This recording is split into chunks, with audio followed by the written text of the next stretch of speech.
Welcome to MyLife, Tanya Applied, with Rabbi Jacobson, a journey into the deepest teachings of Torah and their application to our personal, emotional, and psychological lives.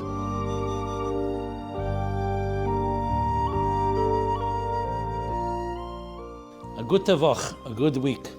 We continue our journey in the life-changing Sefer Tanya. This program is made possible by Rena Lights LLC, and it is dedicated in honor and memory of Rabbi Yosef Halevi Weinberg Olav Hashalom, Rabbi Moshe Pinchas HaKoyen Katz Olav Hashalom, Rabbi Yoel HaKoyen Khan Olav Hashalom, and it is the schus and merit of Rabbi Zevi Cheskel and Risha Katz Le'erich Yomim V'Shanim Tevis for many long, healthy years. So we concluded the 4th chapter of Tanya last week. I want to sum up what we learned and then begin and enter into chapter 5, Perek Hey. So in the conclusion of chapter 4, the Alter Rebbe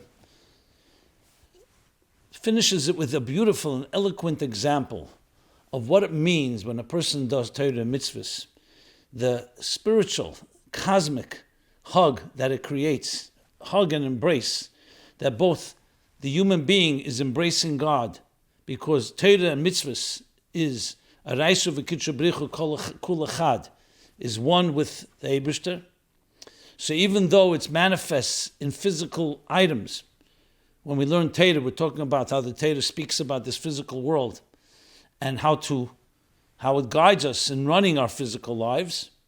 But those are levushim, so it's still an extension of the king. Like we spoke about, that the mitzvahs are evari de malka. They're the limbs of the king. So even though he's dressed in garments, you're still embracing the king when you embrace the Torah mitzvahs, which are the garments that essentially are an extension of the king. And the other way around as well, it's the king embracing us. The Eibishter v'yimine techapkeni, that his right arm is embracing us, as it said, v'yimine techapkeni, which is the Torah shenitna miyamin, the Torah that's given miyamin, like the pasuk says, v'yimine eish das lamai, which is b'chinas chesed u'mayim, and embraces us. So in a true loving relationship, the embrace goes twofold. It's the you embrace the one you love, and the one that you love embraces you. So Torah mitzvahs is what that achieves that. Because even though the neshama on its own is also a chelik alekam emal mamish, but that's like a child of the king. That's like a child of God. Bonim atem l'Hashem alekechem, as we learned in chapter 2. When the child now, through Torah and mitzvahs, embraces the king himself, you have that full connection. And the king in turn is embracing the child, in this case the neshama beguf, in this world that's engaged in Torah and mitzvahs. So you have the entire embrace. There's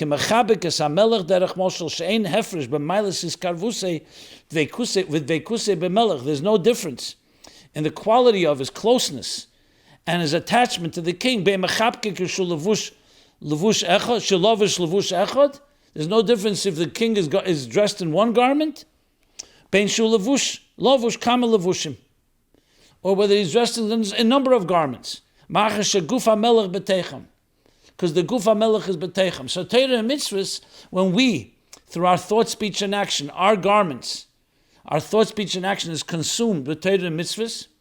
So essentially, our garments are grasping the very being of the king, in this case, Melech Malchei Amlachim HaKadosh Baruch Hu, that manifests in Torah and mitzvahs, we're grasping the king himself.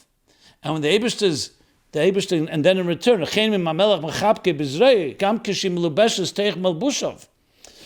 the king embraces Bizrei with his arm, even if the arm is dressed in, he's hugging him with his arm, even though it is garbed in his robes, no, the arm even is covered in his robes, which are what? The levushim of the Eibishter, which are the Torah and mitzvahs.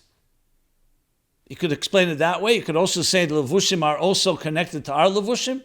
However you explain it, the bottom line is it's a total embrace from the bottom up and from the top down, meaning from us to Hashem and Hashem to us. And with this he concludes chapter 4. One more important point to make. The second part, the end of chapter 4, he began what we learned last week. Ulechein omru yofa sha'achas b'tshuva maisim tevim. After he explained how Torah mitzvahs, when we embrace Torah mitzvahs, it's makif, the person, bereishiv ad ragla, or the words he used, malbishim kol eser b'chinas hanefesh v'chol taryag evoreha bereishiv ad ragla, that a person is completely, from head to toe, is embracing godliness through Torah mitzvahs. Ve'er Hashem mamish makifo malbisha bereishiv ad ragla, and also here again the Eibishter, the Eir Hashem, is literally surrounding, and makifo is doing both things, which means it encompasses him, engulfs the soul, dressing him from head to foot. So after that, he says, that's why Yofa Shachas B'tshuva Maisim Tevim Be'elam Hazeh, B'kol Chai Elam Haba. Because Elam Haba, as we learned, is only Ziva Shechina. It's only a reflection of the divine. It's not the very divine. It's only Ziva Shechina, the Tainug HaSoge. And a Nivra can never really completely understand God himself, because less machshava tvisa beklal. Ki'im, however, he could grasp it, tvisa mislabeshes b'teira mitzvaseh, because then you're not getting a reflection, you're getting God as he is one. That's what's achieved in this world. That's why Yofa Shachas, 1 hour of Tshuva Maisim Tevim, is greater than the entire revelation of only the reflection of the divine, because here we're getting the divine itself. Like he says afterwards, we're embracing God himself, not just a reflection of him. So you could, using this idea, you can say the Alter Rebbe is already hinting to something we discussed earlier. What happens, the neshama itself is a chelik alikam mal mamish, as we discussed a number of times in chapter 2.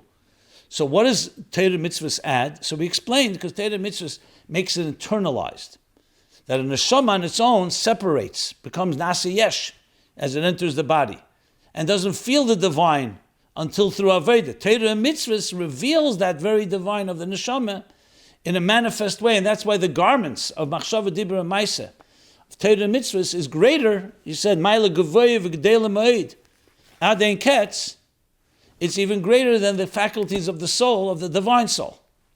So perhaps you can say, this also explains, when a neshama comes down below, neshama is divine. Why do you say the neshama here in this world? Yofa sha'achas b'tshuva maisim tevim, because the Torah mitzvahs that's achieved only down below elevates also the neshama. That the neshama now is greater than the neshama as it's in Gan Eden. In Gan Eden and the Elam Misal Yenim, the neshama has obviously its divine nature, but it's still limited. When it comes down to this world, where Torah leiba shamayim hi, and it does Torah mitzvahs in this world, you can say the Alter Rebbe is actually explaining that's taka the chidush in the neshama too. Not just explaining the quality of Torah mitzvahs down below, that the neshama on earth, be'elam hazeh, tshuva maisim tevim, when it does tshuva maisim tevim, it is able to experience and be engulfed and encompassed in the very melech himself, the Eibishter himself, because the Eibishter is one with Torah, and that never is separate. The neshama, the chelik alekam mal mamish, becomes separate from the kelim, as we learn, yotzu v'nifradu, and therefore it's a separate entity. It's still obviously fundamentally divine, a divine chelik alekam mal mamish. But as elikus shenasi yesh, in the heavens above, the neshama has revelation, but not the etzem. The neshama wants to connect to the etzem in a revealed way, that it permeates the whole soul. You need the machshava dibra maaseh, that the soul's 3 garments, not just its faculties, its garments, embrace Torah and mitzvahs, thinking, speaking, and acting through Torah and mitzvahs, and that creates that embrace that we're discussing, the full embrace of us embracing the Eibishter. The neshama is now embracing the Eibishter, which happens only down here below, and the Eibishter embraces up us, which also happens only below in the Yofa Sha'achas B'tshuva Maisim Tevim. Okay, so with that we conclude chapter 4. Now, we come to Perek Hey. What's the theme of Perek Hey? So far, we've been very structured and organized. Perek Aleph began the main questions, Mashbir Neseti Tzadik Valti Rasha, laying out the groundwork of the 5 levels of a Tzadik, Tzadik V'Tevle, Tzadik V'Rale, then the Beinani, and then there's the Rasha V'Tevle and Rasha V'Rale, and all the questions the Alter Rebbe asked. That entered into the central theme of the 2 souls, 2 nefashos. At the end of chapter 1, he discussed the animal soul, And chapter 2, the divine soul, Nefesh Hashem is B'Yisrael, Chelik Elikam Mal Mamish. And all the elements of that divine soul as it comes down, that it always retains its divinity. There too, he actually said, it's for the souls that are lower level souls, that are called the souls of the heel, or however you name them, even the souls of people who are not scholars and not pious people. Amaratzim, he said, but through the Dveikus and the Talmud Chacham, the Reish of the generation, they too connect, which means their divine soul is there, but it's through the Chachma of the Reish B'nai Yisrael, which means the leaders. We already see the hinting, now we learn chapter 4, it makes a lot more sense, because Torah reveals that connection. But still, the main focus there was on the divine soul. And the chapter talks also about the garments of the divine soul, but the garments there that are achieved through the sanctity of the union of the intimacy of father and mother. You can go back to that chapter. In chapter 3, he went to the faculties of the divine soul, the keiches hanefesh, helikis, the mind and the emotions. How a person uses their mind to contemplate on the divine and awakens emotions in their heart. And chachma bina das, of how the divine soul's faculties are also fully divine. And then in chapter 4, as we just concluded, he went to the garments of the divine soul, that the actual expression of thought, speech, and action, not just the faculties as they stand faculties, that the ultimate expression of contemplating on the divine and bringing it into emotions is through thought, speech, and action. It's the only 3 ways we express ourselves. And that is also all-consuming, embracing the King, embracing God, and God embracing us. Chapter 5, he now goes further in this embrace, in this union. And here we're going to talk about the Maila. Till now we've spoken about Torah and mitzvahs in general, including Torah coming down, traveling down, and retaining its Araisa v'Kutche B'richu Kul Echad. But now and then when we perform Torah mitzvahs, when we learn Torah and Mekayim mitzvahs, like he said, we speak Torah, we learn Torah, and we perform the mitzvahs, we are grasping the tfisa bay of the Eibishter himself, which is Melubish and Raisa v'Kutche B'richu Kul Echad. In chapter 5, he's going to deepen now, intimately deepen the connection, the intimate connection between a Jew when he learns Torah, that Torah, learning Torah, has even a deeper union than even performance of mitzvahs. So though the union is there, we learned it very clearly, you're embracing the King, not just his garment, the King within the garment, but now he's going to go deeper in explaining this union. Why is this so important? Because remember, the whole discussion here is laying the groundwork to understand the divine soul. And the divine soul, both its very identity, its faculties, and its garments, are also all divine. So to deepen the connection with that divine only helps us understand the power that we have. As we enter in this world, the power that we have is in chapter 4, clearly through Torah and mitzvahs, but now, as we learn Torah, there's a yichud nifla, as he's going to say, a wondrous, an awesome union that's achieved between our mind. Our minds bond, literally bond and fuse with the Eibishter himself, who's melubish in the Chochmas HaTorah. So he's going to discuss how Seichel works and how Yediyas HaTorah, learning Torah, creates this unprecedented and powerful bond. And in that way, it's even deeper than mitzvahs, because mitzvahs don't get internalized as much. Even though mitzvah, we're also embracing the garments of the Eibishter, and through that, the Eibishter himself. But as we'll learn, there's a distinction. So now the union, the deep fusion between us and Hashem, between the divine soul and God, becomes far deeper, as he's going to explain. Now, to explain it, he continues the theme of something he's already said in chapter 4. In chapter 4, we learned several times that les machshava tfisa blei klal. It was repeated, I believe, at least 3 times. In the beginning of the chapter, and then, of course, at the end of the chapter, that les machshava tfisa blei klal, that there's no thought that can grasp him at all. That's from Pasuk Eliyahu. However, through Torah and mitzvahs, we could grasp him, because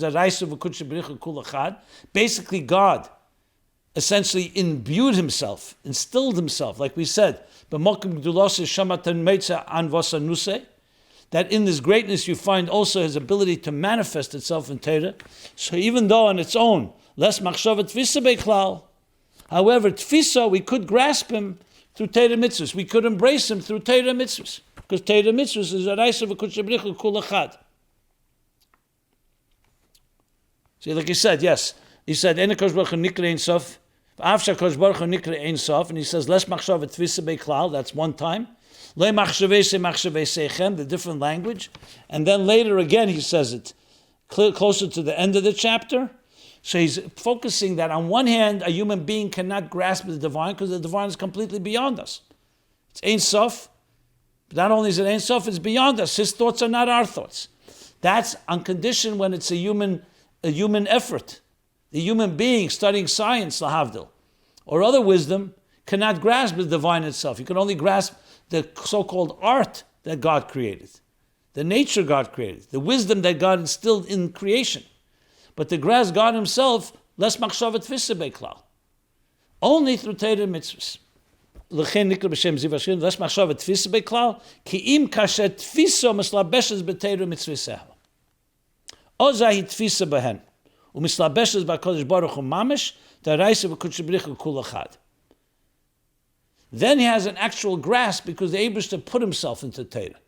Anon nafshik sovis yehovis, as we discussed. I, God, have instilled myself, engraved myself in the Torah. So now, in chapter 5, to understand this deeper connection, intimate connection, through learning Torah, through Yediyas HaTorah, through using our minds, to meld and bond and fuse with the divine, he continues that diuk of the Lashon Tfisa. That's how the Perek Hey begins. So let's learn inside. Uleteis v'zbir. Uleteis v'zbir. Bayed heitev Lashon Tfisa. An additional explanation to clarify further and deeper understanding. Teis v'zbir literally means additional explanation, but it could also be a deeper explanation. And explaining well, to clarify more in depth, the term grasp, Lashon Tfisa, Sha'omer Eliyahu, that Eliyahu said in Pasach Eliyahu, what did he say? Les machshavet tfisa. Vach. Before it said Les machshavet tfisa beklal. Here he says now Les machshavet tfisa bach. So no thought can grasp you. As I said, we repeated several times in the previous chapter. So in other words, we have to understand the word tfisa. So though he used it before, and he used it also in context that no thought can grasp him, but you could grasp him through Torah and mitzvahs, and literally grasp him like the embrace, the moshel he gave, that we grasp and embrace the king, and he grasps and embraces us through Torah and mitzvahs. But the Alter Rebbe wants to understand why the word tfisa. Tfisa, literally, when you say you teifas something, you grasp something, it's usually physical. I grasp an object. Why doesn't he use, you could say, les machshaveh, yedeya or masig, knows or understands. On thought, it would seem to be more appropriate to use a word that is more connected to something more ethereal. Grasp seems to be a very physical example. You grasp, you hold on to something. And yet that word is very precise. So based on that word, and you see also here on the Alter Rebbe's tremendous ability through precision, just taking a one word, tfisa, explains a whole concept, that this word is very precise in understanding the concept that we are actually going to grasp the divine wisdom and become one with it. So just like when a person holds on to something, they're completely engulfing it, completely encompassing it, you're holding on to it. True tfisa, teifas something, means you're grasping it, you're not just touching it. And it's not just a superficial, you're holding on to it, like in a way you're owning it. That word is precise here, because that's exactly what he wants to say, Eliyahu, that no human thought can grasp God's mind and God's being, both his thought and his being and existence. But Torah mitzvahs allows us to grasp, not just to understand him, but to actually become one with him, as he's going to explain now. So, how does he explain it? So he begins with a fascinating dissecting of how the mind works. Because the only way to understand it is, how does the mind work? When a mind is learning Torah, how does it bond with the Torah that it's learning? So we have two things that we have to keep in mind. There's the seichel and there's the muskel. The seichel is the mind itself, your mind. So before you're learning, your mind is there. It may have information, may have more information, less information, and then you learn something new. Let's just use that as an example. You're learning something new. What happens when you learn something new? A muscle, an idea, is now entering into your being. But how does it enter? How does seichel enter? How does a muscle, an idea, enter into the mind? So Alter Rebbe is now going to use 3 expressions to explain that. And ultimately, it's all coming to explain the word tfisa, and ultimately the union, the intimate union that's achieved through the mind like nothing else in existence, as he shall soon explain. So he says, hine, and now, here's how it works. So we're talking about a muskel and seichel. Let's just keep those 2 things in mind here.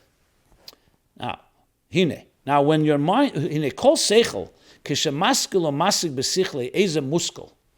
When your mind processes, and maskel o masig refers to chochmah and bina. Maskel means it conceives of, say maskel, and masig means it understands. So when your mind conceives of and understands an idea, so there you have seichel is the mind, kishemaskel is the process of the mind conceiving and understanding, eza muskel is the idea that it's conceiving. So it's important to remember these 2 things. So there actually is 3 things. The seichel is the mind, the process of the mind processing something, conceiving and understanding is maskil umasig. Maskil is a verb, it's an action. Seichel is a noun, it's the mind, as it's in the process of conceiving and understanding. And what is it conceiving and understanding? An idea, which is also a noun, an object. So you have the human being, you can say here, is the subject. The seichel, the muskel, the idea is the object. And the maskil, which is the process of understanding that connects the 2.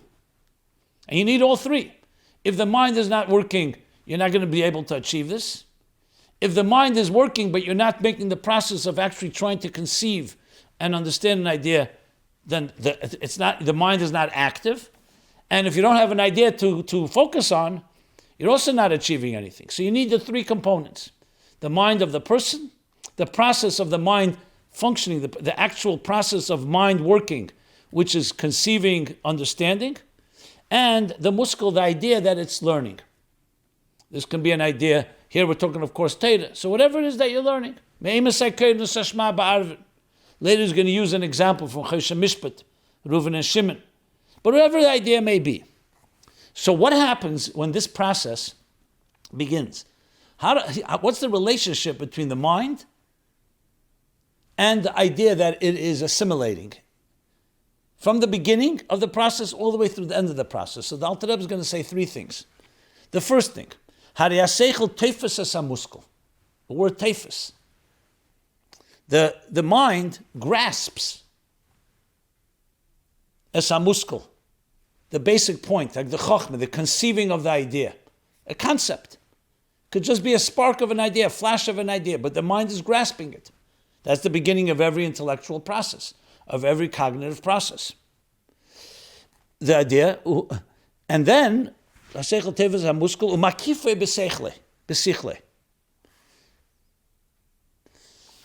and he surrounds it, he engulfs it, and encompasses it in his mind. In other words, it's not just a grasp like a slight touch. What is the mind doing? It's allowing the idea to enter into the mind, to penetrate in an internalized way. So he calls it makif b'sichle here, does not mean makif as in, sometimes makif means as detached or removed or concealed. Here makif b'sichle means that he's taken the idea and he's completely encompassing it. Someone like surrounds the whole thing, it's like swallowing it in a way. As we'll learn later, that example is actually precise. It's like swallowing food. When you take a piece of food in your mouth, you don't just take a bite and it remains outside of you. You internalize it. You digest it. It becomes part of your flesh and blood. The same thing in the mind level. Obviously, it's not physical. The idea is not just entering superficially or in a temporary way. You are you're grasping the idea and you're drawing it into your mind.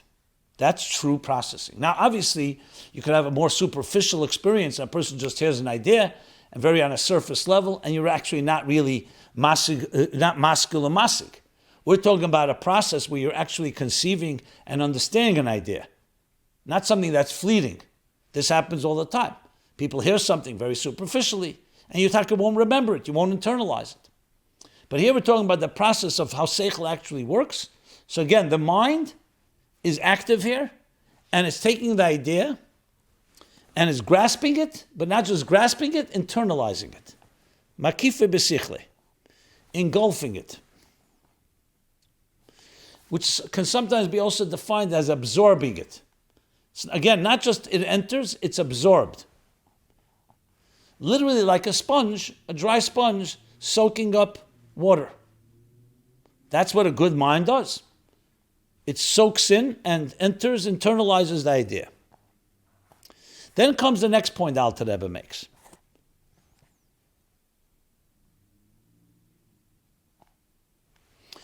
Now he's going to talk about that's from the perspective of the seichel as it's relating to the idea.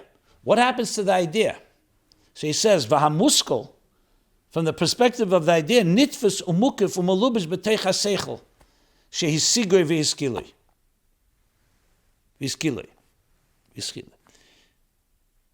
The idea, from the perspective of the idea, it's also experiencing something. In other words, if you're able to put yourself into the shoes of the idea, what is the idea experiencing? The mind is experiencing grasping something and internalizing it, engulfing it, absorbing it. What is the idea? The idea, he says, the idea becomes fully grasped. A muskel nitfus, grasped, and engulfed and absorbed in the mind, which conceived in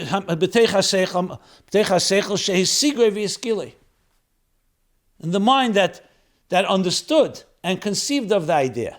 Interesting here, he's going backwards. Before he said first his skill, he said the lashon masik, because the process of the initial process begins with chachma and then bina. But now that we already have bina and understanding, so he's saying that which he understood and that he conceived, he says the seichel, the muskel, the idea, is grasped and mukif umalubish b'teicha seichel. Now you could say, isn't this like obvious? Seems obvious. But why? Because of course, if the seichel is absorbing the idea, so the idea is being absorbed by the seichel. It seems like just repeating the same idea just from the perspective of the idea. So first of all, the Alter Rebbe wants to spell it out because he wants to show the total union. Like we said earlier, not just that we embrace the idea, but the idea also is embraced by us. And secondly, there's also a chiddush here, the Rebbe explains. Because this means, because you could argue when you're learning halacha, if let's say you learn it in a way that's not lishma. A person who's a wicked person is learning a piece in Torah. He's not learning it for the right reasons. So you could argue that maybe the idea remains detached from him. So he's saying, no, it's not just that you are absorbing the idea itself, in this case Torah, is actually being absorbed by you. So both sides are necessary here. And with that, he points to 2 points. So you have here the 2 aspects of seichel, how seichel is absorbing the idea and how the idea is being absorbed in seichel. Due to time limits, we will stop here. We'll talk about the third dimension, the third aspect that happens. But this is the fascinating understanding of how the mind works and how we're going to unite with God in this profound way through our seichel, through our minds. This program and all programs can be found at TanyaApply.com. Everyone have a good tavach. Be well. This has been My Life, Tanya Applied with Rabbi Simon Jacobson. Please join us again next week. Visit ChasidusApply.com for archived classes and more resources.